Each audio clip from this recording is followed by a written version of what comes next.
Hi, I'm Jack with QuickStock Films, and this is episode 2 of 10 of my film tool series about the small things that make film and video making easier and faster. This time I will show you this amazing little slider, but the slider part is only half the story.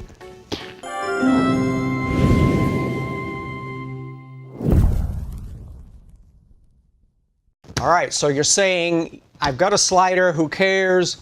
Everybody uses sliders, this is old news. Well, yes, sliders have been around a while, they do amazing things, but I've learned a little trick that I don't think a lot of people even know about. Now, this is the Konova K2 slider. This is the smallest one they offer. It's really tiny and compact, and the first part of this story is that because I travel so much, everything has to be 22 inches or less. So although I have the big brother of this slider, this is the one that goes with me on the road all the time. Now, of course, it's an amazing slider.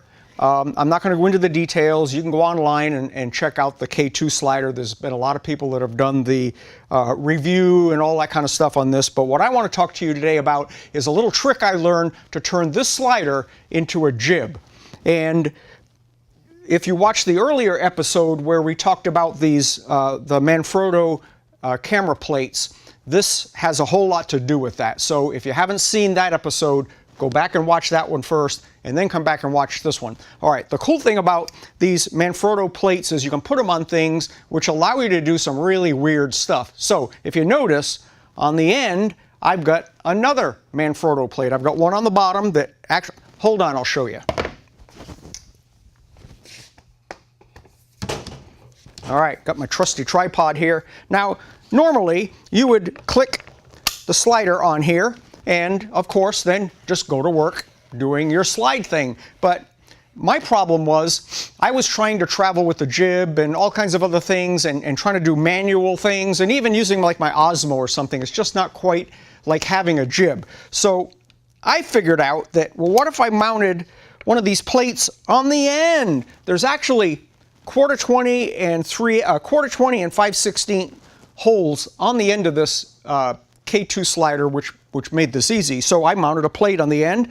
Now I can snap this on here, and frickin' ta-da, I now have a jib. Now the secret to this is, now this is just, I've got just a little Manfrotto, I think it's a 3130 tripod head that just lives on this slider. I don't bother taking my tripod heads off. This was really cheap. It's really lightweight, and it's got enough drag in it to give me the cool shot if I'm careful with it. So what I did is I figured out that, well, in order to turn this into a jib, I just have to tip the head up on the little tripod head. Now I can snap a camera on here, and this is just my little B camera, but my anything from a DSLR all the way up to my FS5. My FS7 is too big to go on here, but the FS5 fits on here really nice, and now you have a jib. A real jib. Nice and smooth. It's as smooth going up and down as it is going horizontally.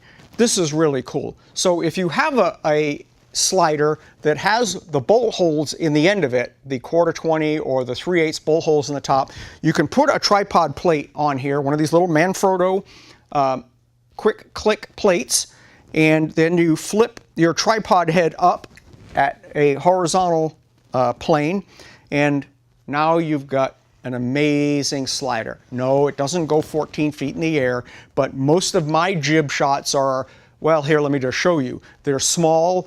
I'm just rising up over things. It's just something to emphasize the foreground and to give your shot a more cinematic look.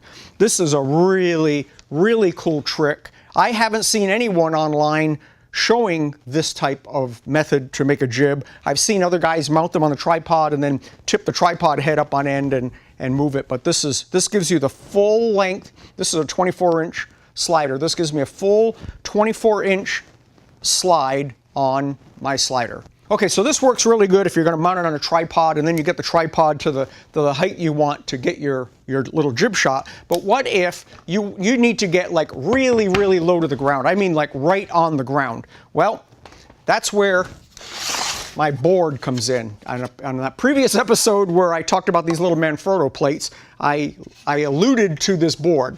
And what I use this board for, well, actually use this board for a lot of things. If I'm going to work on a camera or something like that, I can mount the camera on the bench and it's not going to wiggle around, and I can put this places and don't worry about the camera tipping over. And then when we go on location, I actually clamp this to my cart, and then the camera can ride on the cart without tipping over. But that's not what we're here to talk about today. What we're here to talk about today is the fact that if I need to get right down to the ground, I mean, I want the camera like just right on the ground, I can use this board and set it on the ground, stick the camera on here, and now I have a really low to the ground. I can come up out of the grass and reveal things using my board slider. This whole thing is all about little simple tricks. Use your head. There's a lot of things that you can come up with without me helping you to make your job easier. If you like this video, please, of course, subscribe, but more importantly, leave me some comments. I really want to know what you think about this method. Had you already thought it up? Am I nuts? I answer all my comments if they're sincere comments, and we certainly appreciate your time. Thanks for tuning in. Stay tuned.